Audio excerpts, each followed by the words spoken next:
یہاں پہ دو جلدی میں واقعات پیش کرنا چاہتا ہوں اگر سننا چاہیں گے.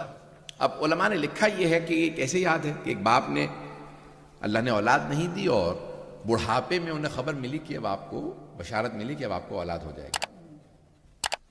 اور جب اس بڑھاپے میں انہیں وہ بشارت ملی تو جناب ابراہیم علیہ السلام کے لیے بہت مشکل تھا اس خبر کو برداشت کرنا. اور کہا کہ اور ان کی بہرحال دوسرے جو بیٹے ہوئے تو اس پہ جناب سارہ نے تو یہاں تک کہا اَلِدُ وَأَنَا عَجُوزٌ، کیا اب اس بڑھاپے کے اندر ہمارے یہاں اولاد ہوگی؟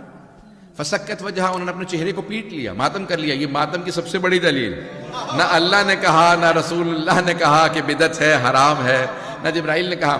جانے گرامی اب جناب حاجرہ اس بڑھاپے کے اندر جب انہیں بشارت ملتی ہے، بہت بڑھاپے میں جناب ابراہیم علیہ السلام کو اللہ نے بشارت دی کہ آپ کے یہاں اولاد ہونے والی ہے. جانے گرامی جب بشارت مل گئی تو جناب ابراہیم علیہ السلام نے کہا پروردگارہ جب تو نے اولاد نہیں دی تھی تو میں تب بھی راضی تھا، اب جب تو نے فیصلہ کیا ہے کہ تو اولاد اس بڑھاپے میں دے رہا ہے میں تب بھی تیری رضا پہ راضی ہوں. بھئی نبوت کا تقاضا یہی ہے کہ جو اس کی مرضی ہو اس کی مرضی میں جو ہمیشہ خوش رہے. نہیں پہنچا سکا بات کو. جانے گرامی عام افراد ہمیشہ کوشش کرتے ہیں رضی اللہ عنہ بن جائیں. رضی اللہ عنہ کا فلسفہ یہ ہے کہ وہ کوشش کریں کہ اللہ ان سے راضی ہو جائے، لیکن انبیاء ایسے نہیں ہیں، وہ یہ کوشش کرتے ہیں اس کی رضا میں راضی رہیں. پروردگارہ تو نے اولاد نہیں دی تھی تو میں راضی تھا، اب تو نے بڑھاپے میں اولاد دے دی میں اس پہ بھی راضی ہوں. شکوہ زوجہ نے کیا، جناب ابراہیم نے نہیں کیا. جب وہ 10 برس کے ہو گئے تو ایک مرتبہ اللہ نے وحی نازل کی خواب کے ذریعے.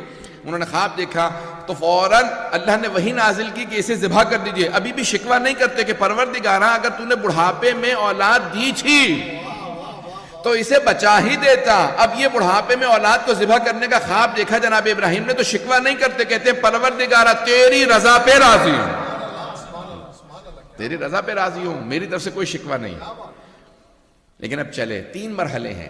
اس کے بعد اگر آپ جائیں گے نا تو یہ وقوف ہیں اور اس کے بعد پھر ہے رمی. رمی جمرات ہے 3 شیاطین. یہ 3 شیاطین کیا ہیں یہ پیش کرنا چاہ رہا ہوں اگر سننا چاہیں.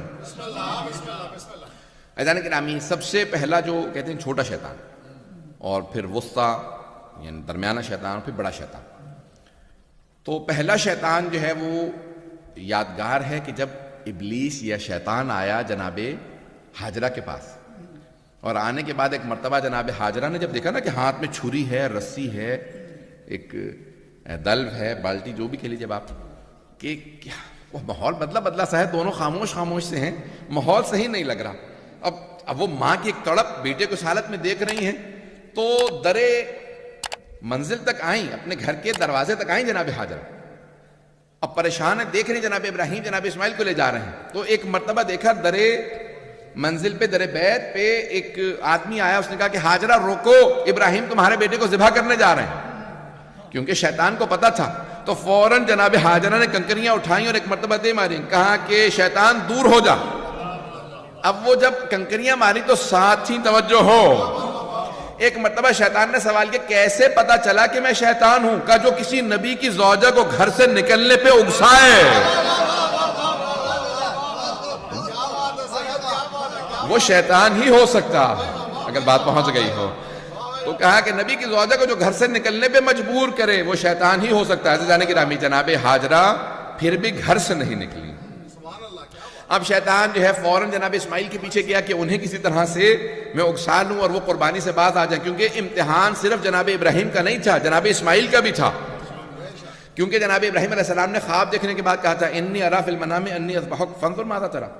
اے میرے لخت جگر، میں نے خواب میں دیکھا میں آپ کو ذبح کر رہا ہوں، آپ کی نظر کیا؟ اگر نبی جناب ابراہیم علیہ السلام خواب دیکھ رہے ہیں تو جناب اسماعیل بھی جانتے ہیں یہ عام آدمی نہیں ہے. تو کہا افعل ما تؤمر ستجدنی انشاءاللہ من الصابرین. بابا جان جو آپ کو حکم ملے اسے کر گزریے، آپ مجھے صبر کرنے والوں میں پائیں گے. اب ایک مرتبہ فوراً شیطان آیا اور آنے کے بعد جناب اسماعیل علیہ السلام سے کہا اے اسماعیل، ارے باپ کے خواب کے اوپر اپنے آپ کو ذبح کروا دو گے؟ باپ کے بڑھاپے کا سہارا ہو. توجہ، باپ کے خواب پہ کوئی توجہ نہ دو اور فوراً اپنے بابا سے کہہ دو کہ بھی مجھے آپ کے ہاتھوں ذبح نہیں ہونا. جناب اسماعیل نے فوراً کنکریاں اٹھائیں، شیطان کو دے ماری. اور شیطان مردود دور ہو جا. شیطان نے کیسے پہچانا؟ میں تو بھیس بدل کے آیا تھا. کہا جو اب نبیوں کی عقلوں پہ شک کرے جو انبیاء کی عقل پہ شک کرے وہ سوائے شیطان کے اور کون ہو سکتا؟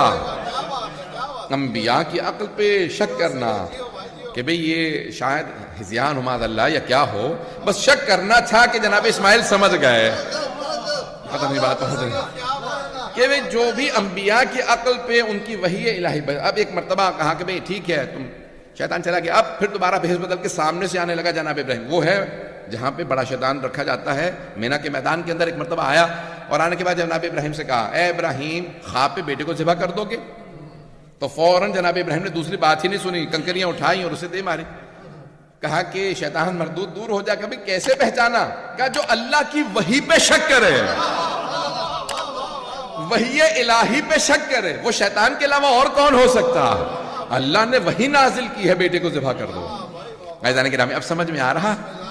جب انسان اپنے تینوں شیاطین کو شکست دے دے اب طواف لائق ہو جاتا. پتہ نہیں لوگ ہیں یا نہیں.